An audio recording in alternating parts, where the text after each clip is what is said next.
Et bonjour à tous, très heureux de vous retrouver dans cette nouvelle vidéo et aujourd'hui nous allons parler un peu histoire. Et oui, comme vous avez pu le voir dans le titre, nous allons parler de l'histoire d'Apple et pourquoi en fait cette marque s'appelle comme ça.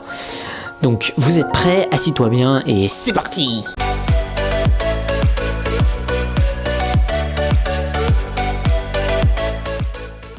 Donc il faut savoir que depuis le 1er avril 1976, l'entreprise Apple a bien grandi. Elle est passée de la petite société dont le siège était dans le garage de Steve Jobs à l'une des multinationales les plus prospères au monde. Mais pourquoi en fait elle s'appelle vraiment Apple? Donc pour en revenir un peu aux bases, il faut savoir que Apple a été lancé à Los Altos en Californie par 3 hommes qui sont Steve Wozniak, Steve Jobs et Ronald Wayne. C'est un peu le dernier oublié de l'histoire.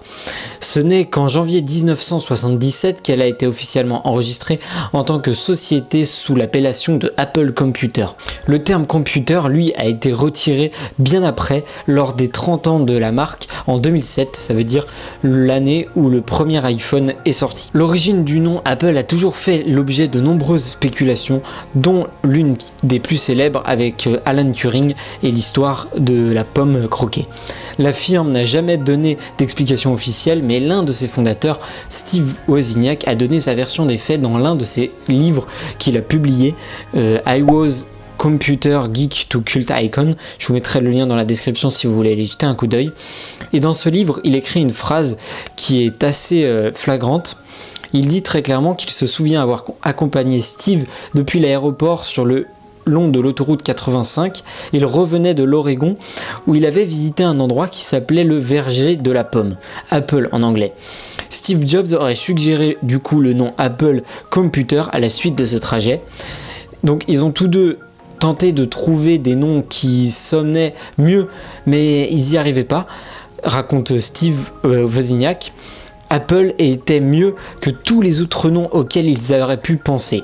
Petite histoire aussi, il faut savoir que le Macintosh est un ordinateur personnel lancé en 1984 qui deviendra le Mac par la suite.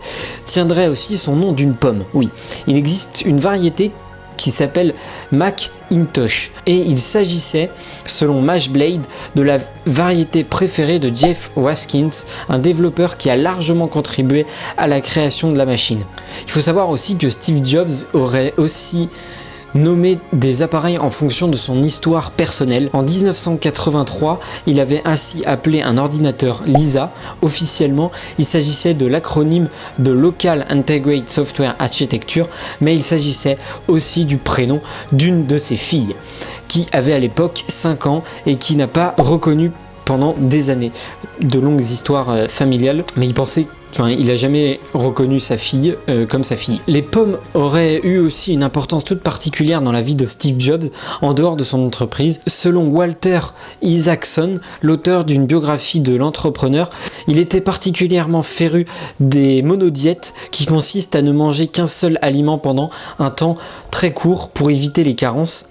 Steve Jobs se serait aussi nourri uniquement de carottes ou de pommes de terre pendant plusieurs semaines d'affilée. Il y a plein d'autres histoires comme ça, comme quoi il se lavait pas, plein de choses comme ça. Il avait vraiment un rythme de vie très particulier. Ensuite, il faut savoir que le fruit est devenu la marque de fabrique d'Apple au-delà du nom. Le site Ante Design a regroupé les logos successifs de la marque dans une infographie jusqu'en 2007. Aujourd'hui, Apple est revenu à un logo noir, donc vous pouvez voir à l'écran comme ça c'est affiché.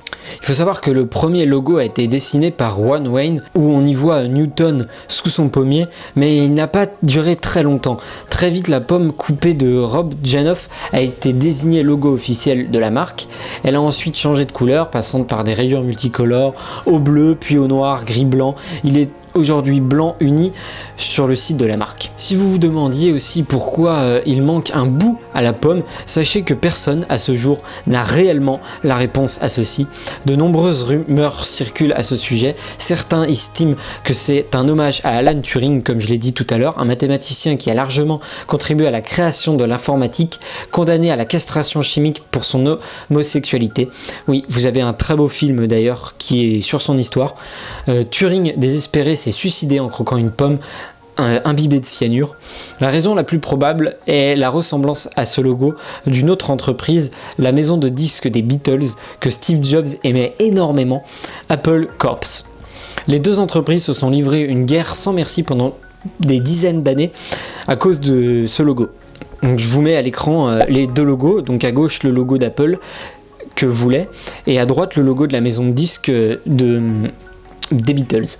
Donc ils se sont battus à coups de procès en justice. Le premier logo qu'avait déposé Apple dans un brevet sur la photo que je vous ai montré était en effet très ressemblant à celui des Beatles. Un accord n'a été trouvé qu'en 2007. Les deux sociétés se sont aussi battues sur les raisons de stream musical, car Apple n'appréciait pas de voir ses titres phares sur iTunes, donc Apple, les Beatles. Donc voilà, cette vidéo est maintenant terminée. J'espère qu'elle t'aura plu et elle t'aura vraiment appris des choses sur l'histoire de cette très belle marque aujourd'hui qui essaie de se battre pour faire valoir ses produits sur le marché.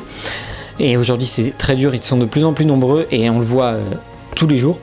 Si tu as des questions ou si tu veux débattre dans les commentaires, je t'invite fortement à aller dans les commentaires et je répondrai volontiers à tous ceux d'entre vous. N'hésite pas aussi à mettre un gros pouce bleu, à t'abonner si ce n'est pas déjà fait, à activer la cloche des notifications, c'est très important. Et moi je vous dis à la prochaine. D'ici là, porte-toi bien, fais de belles photos, de belles vidéos et ciao ciao tout le monde. Wouh!